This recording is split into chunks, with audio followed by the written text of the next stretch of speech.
Good morning students. एक बार फिर botany classes में मैं आपका स्वागत करता हूं। हमारी प्रीवियस जो टॉपिक चल रहा था वो चल रहा था जल विभव। मैंने आपको जल विभव की परिभाषा जो डेफिनेशन है वो मैंने आपको बताई थी। जल विभव क्या है? जल विभव में नाम बताया था कि शुद्ध जल के अंदर तथा विलायक या अपन कह सकते हैं विलयन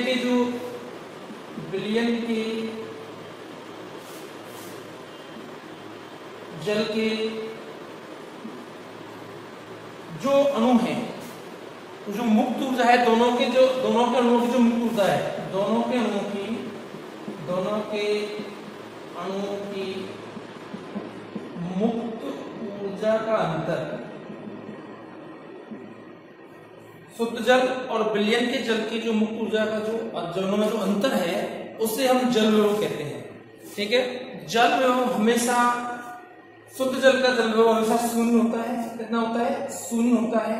ठीक है, अर्थात जल विभव जो है शुद्ध जल का शून्य होने का मतलब है कि अन्य जो अपने विलायक या विलयन या जो भी तंत्र है उन सबका जल विभव जो है वो माइनस में होता है। जल विभव की तीन मैंने आपको बताया था, तीन इसके तंत्र हैं, तीन तंत्रों से मिलकर बना होता है। एक है मैट्रिक पोटेंशियल, दूसरा है विभव सॉल्वेंट विलय विभव और चौथा है दाब विभव। ठीक है, इन तीनों को मिला करके और जल विभव निर्माण होता है। अर्थात जल विभव बराबर आपको बताया था कि psi M plus psi S plus psi P. ठीक है, साई जो है हम जल विभव से निरूपित करते हैं। ठीक है, अब देखिए मैंने आपको बताया था कि इस तंत्र के अंदर जो मैट्रिक पोटेंशियल है, मैट्रिक दाब जो है, मैट्रिक विभव जो है वो शून्य होता है, अर्थात ऐसा यहाँ पर कोई महत्व नहीं होता। इसलिए हम साई को लिख देते हैं साई बराबर Sai S plus psi P. ठीक है, अब आता है आपका नेक्स्ट साई एस, अर्थात विलय विभव। क्या है विलय विभव? देखिए विलय विभव का मतलब, विलय विभव से कहते हैं जो किसी विलयन में क्या करते हैं, जल विभव को कम करने के लिए जितना विलय मिलाते हैं वह उसका विलय विभव कहलाता है। ठीक है, अर्थात मान लीजिए ये शुद्ध जल है, इसका जो जल विभव है वो शून्य है। इसको कम करने के लिए कितना है? शून्य।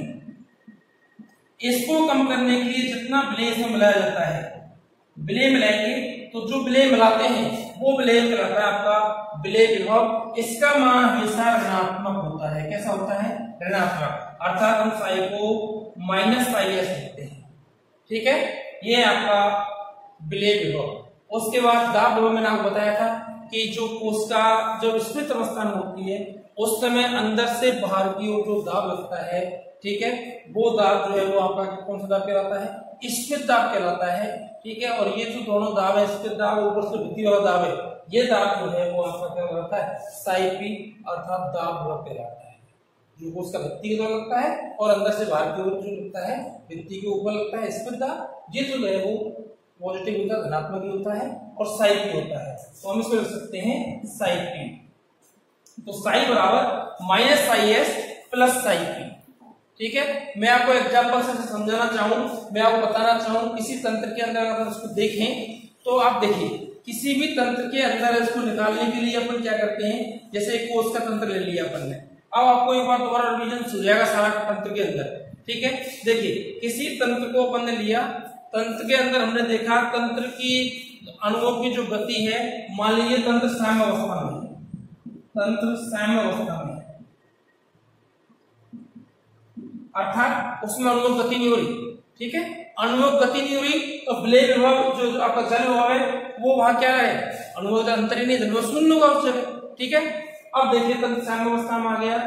अब आप एक चीज देखिए कि ये साम्य अवस्था में होने पर, अर्थात यहाँ पर dPd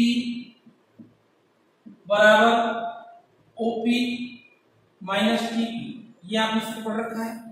ठीक है, तो इस जल विभव साम्य अवस्था में होगा। साम्य अवस्था में जल विभव होने पर, ये तंत्र साम्य अवस्था होने पर जल के अणुओं में गति नहीं होती। ठीक है, अब जल अणुओं में गति किस कारण होती है? तो जल अणुओं में गति होती है, मैंने आपको सूत्र बताया था। इस सूत्र में डीपीडी प्रसरण दाब न्यूनता, ऑस्मोटिक प्रेशर, परासरण दाब, टीपी क्या है स्फीत दाब, इनके दाबों के द्वारा जल के अणुओं के मध्य गति होती है। ठीक है, अब आप देखिए विलयन के अंदर जो ओपी होता है और डीपीडी होता है, ओपी और डीपीडी वो शुद्ध जल का जो ओपी और टीपी होता है, डीपीडी होता है, ठीक है, वो शुद्ध जल का ओपी और डीपीडी विलयन के ओपी और डीपीडी से हमेशा कैसा होता है, कम होता है। कैसा होता है, कम होता है। ठीक है, और मैंने बताया था कि कम डीपीडी से जो है जल के अणु जो है वो अधिक डीपीडी की ओर प्रवेश करते हैं। ठीक है, अर्थात विलयन का जो डीपीडी है, ओपी है, वो अधिक होगा। ठीक है, अर्थात उसमें जल की क्या होगी, कमी होगी, और ये जो जल की कमी होने के कारण शुद्ध से जल के अणु जो है वो विलयन में प्रवेश करेंगे। और ये कब तक करते रहेंगे, कब तक गति होती रहेगी, जब तक कि दोनों तंत्र जो है पूरा हो नहीं आता, सम अवस्था में नहीं आ जाता, जब तक गति होती रहेगी। अब मैं आपको इसका एक एग्जांपल बताता हूं कि भाई ये क्या है, ये आप कैसे निकाल सकते हैं, जल विभव कैसे निकालेंगे किसी भी चीज का, क्योंकि जल विभव किसमें आएगा, माइनस में आएगा। ठीक है, अब देखिए मान लीजिए कोशिका स्फीत है, कोशिका स्फीत है। ठीक है, स्फीत होने पर क्या होगा, उसमें आपका विलय विभव बराबर होगा किसके, आपके दाब विभव। विलय विभव मान लीजिए विलय विभव -10 बार है और दाब विभव जो है वो 10 बार है। ठीक है, हम रखेंगे तो माइनस ये हो गया 10 बार प्लस 10, तो साई बराबर हो जाएगा आपका 0। इसमें स्फीत कोशिका, जब कोशिका पूर्ण स्फीत है, मान लीजिए कोशिका कैसी है, कुंचित है, या कह सकते हैं कोशिका सलस अवस्था में। ठीक है, सलस अवस्था में होने का इसका मतलब यहाँ पर साई पी जो है वो 0 है और साई एस जो है वो -10 है। ठीक है, अब यहाँ पर क्या होगा आपका साई बराबर -10। ठीक है, अब मैं कहूंगा वो जीवित कुंचित कोशिका में, अर्थात वहां पर जो साई पी है आपका वो किसमें होगा, माइनस में होगा। किसमें होगा, माइनस में होगा, अर्थात कह सकते हैं जीवित कुंचित अवस्था में साई बराबर, मान लीजिए साई पी जो है यहाँ पर -2 बार। ठीक है, तो देखिए साई बराबर -10 बार प्लस -2 बार, कितना हो जाएगा, -12। ठीक है, अर्थात जल विभव जो है वो हमेशा कैसा होता है, विलयन उसका विलयन का कैसा होता है, माइनस में होता है। ठीक है, शुद्ध जल का ही जल विभव जो है वो कैसा होता है, आपका 0 होता है, बाकी जल विभव जो है वो आपका क्या होता है, माइनस में होता है। ठीक है, ये तो ही आपकी जल विभव की बात। नेक्स्ट आपकी जो 2 अवस्थाएं आती हैं, ठीक है, कौन कौन सी अवस्थाएं आती हैं आपकी 2, कि भाई विलयन क्या है, विलयन किसे कहते हैं, विलयन होते क्या है। देखिए मैंने आपको उस दिन बताया था कि विलयन क्या है, विलय और विलायक दोनों का जो मिक्स होता है, विलय और विलायक,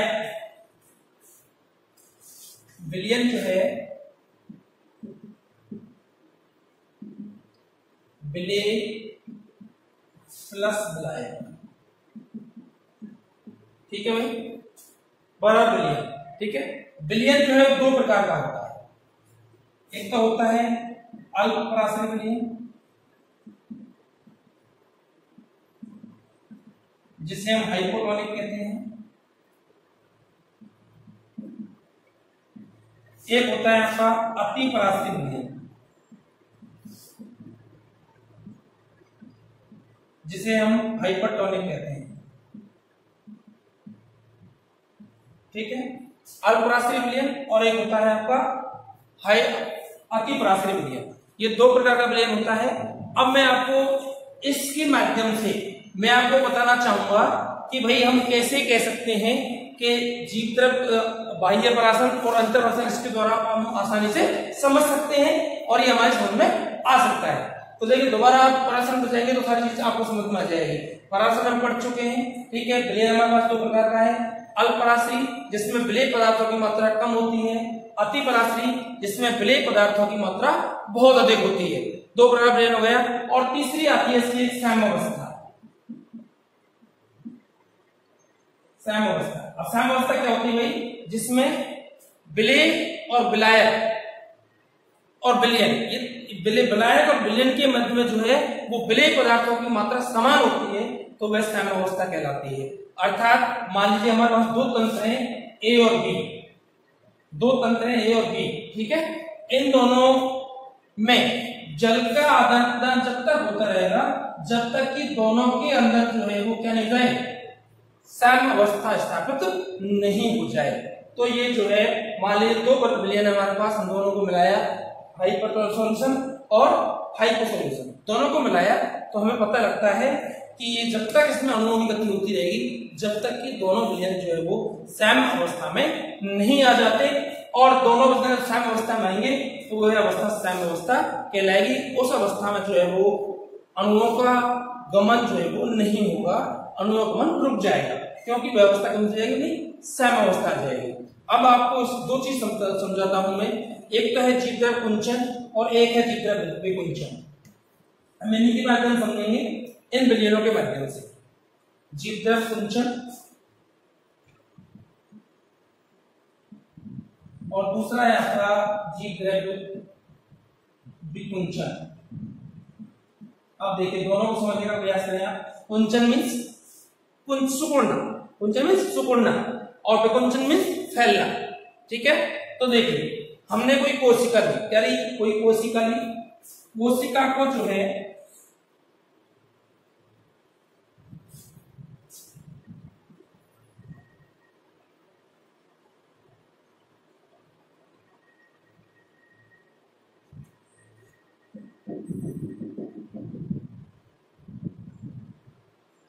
हमने रखा किसमें, हाइपर सॉल्यूशन रख दिया, इसमें रख दिया हमने हाइपर सॉल्यूशन रख दिया, अर्थात अति पराशरी विलयन में रख दिया।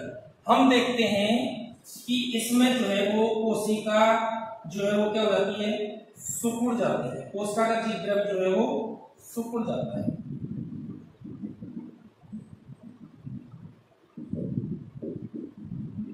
मतलब क्यों सिकुड़ा भाई जीवद्रव, क्यों सिकुड़ा कोशिका का जीवद्रव, अब मैंने बताया हाइपर सॉल्यूशन है। आप अंदर लगाइए, इसके अंदर जो है विलेय पदार्थों की मात्रा अधिक है, अर्थात इसका ओपी क्या है, ओपी क्या है, अधिक है, औसत प्रेशर अधिक है। अब क्या होगा, जो कोशिका है उसके अंदर जो है वो ओपी कम है, ठीक है, अर्थात वहां पर विलेय पदार्थों की मात्रा कम है, ठीक है, अर्थात वहां पर जो विलायक है, विलायक की मात्रा अधिक है। तो अणु क्या करेंगे, जल के अणु क्या करेंगे, अपनी अधिक सांद्रता से, कहां अधिक सांद्रता, कोशिका के अंदर है, अधिक सांद्रता से बाहर की ओर कम सांद्रता की ओर क्या करेंगे, गमन करेंगे, और ये अधिपारगम झिल्ली के द्वारा जल के अणु जो है वो अपने जो हाइपर सॉल्यूशन है उसके अंदर आएंगे। तो कोशिका से जब बाहर निकलेगा तो कोशिका जो है वो जीवद्रव कुंचित हो जाएगी। आई कि नहीं समझ में, अर्थात ये क्या होगा, जल के अणु कहां गए, हमारे विलयन के अंदर आ गए, ठीक है। क्यों आ गए, क्योंकि ये हाइपर सॉल्यूशन है, अति पराशरी विलयन है, ठीक है, जहां का ओपी और डीपीडी दोनों अधिक है, ठीक है, और कोशिका रस के ओपी और डीपीडी दोनों ही कम है। तो मैंने आपको बताया था कि डीपीडी जो है अपनी कम मात्रा से अधिक मात्रा की ओर गमन करता है, ठीक है, ऐसे ही ओपी में है। और जल के अणु अधिक है अंदर, चूंकि जल के अणु आएंगे अब अर्धपारगम झिल्ली द्वारा बाहर आएंगे, इससे हम कहते हैं क्या, बाह्य पराशरण।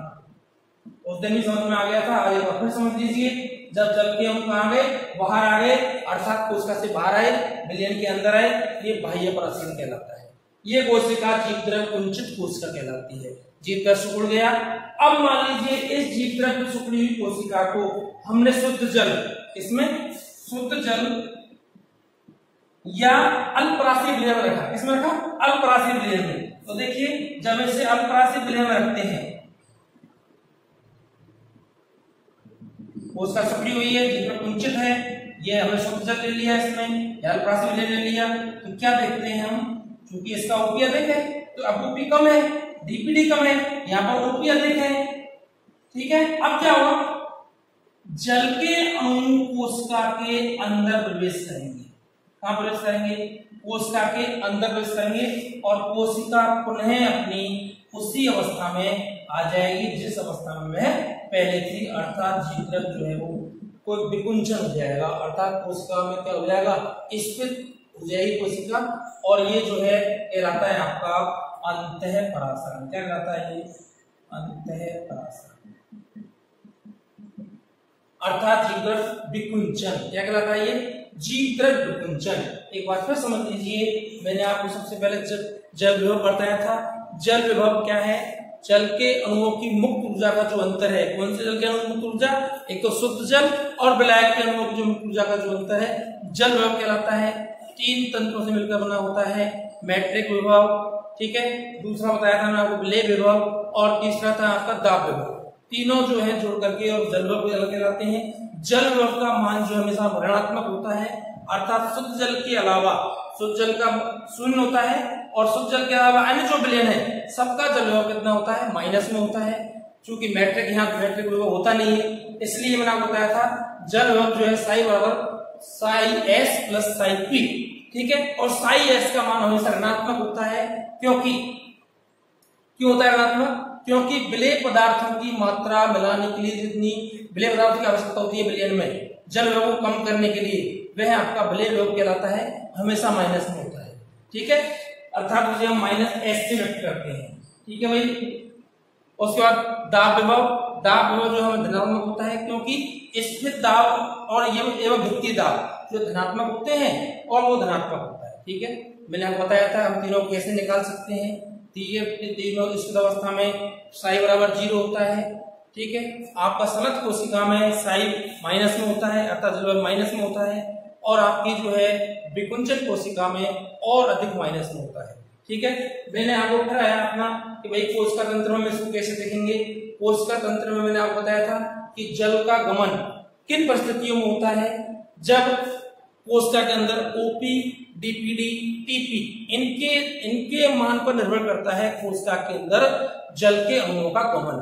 ठीक है, जल के जब विलयन के अंदर ओपी, डीपीडी अधिक होते हैं तो वह विलयन जो है वो अपनी ओर जल को खींचता है। ठीक है, जब ओपी, डीपीडी कम होते हैं तो वह जल को अपनी ओर नहीं खींचता, सम अवस्था में आने पर जल की गति रुक जाती है। विलयन क्या है, मैंने बताया था विलेय एवं विलायक दोनों का जो मिश्रण है उसे हम विलयन कहते हैं। 2 प्रकार का होता है, अल्पराश्रित विलयन, अतिपराश्रित विलयन। जब विलयन के अंदर विलेय पदार्थों की मात्रा अधिक होती है उसे हम अतिपराश्रित विलयन कहते हैं, और जब विलयन के अंदर विलेय पदार्थों की मात्रा कम होती है उसे हम अल्पराश्रित विलयन कहते हैं।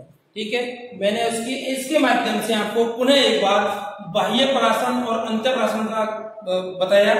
जीवद्रव कुंचन क्या है, विकुंचन क्या है। जीवद्रव कुंचन जब किसी कोशिका को अति पराश्रित विलयन में रखेंगे, इसमें अति पराश्रित विलयन में रखेंगे तो कोशिका से जल के अणु विलयन में निकलते हैं। यह क्रिया अर्थात कोशिका का जीवद्रव सिकुड़ जाता है, यह क्रिया जो है आपकी कहलाती है क्या, जीवद्रव कुंचन। और जब हम किसी कोशिका को उसी कोशिका को इसमें अल्पराश्रित विलयन रखते हैं या शुद्ध जल रखते हैं तो कोशिका फूल जाती है, इसे हम कहते हैं जीवद्रव विकुंचन। जीवद्रव कुंचन को बाह्य परासरण और जीवद्रव विकुंचन को अंतःपरासरण हम कहते हैं। आज के लिए इतना ही, नेक्स्ट क्लास में आपको फिर मिलेंगे। Thank you.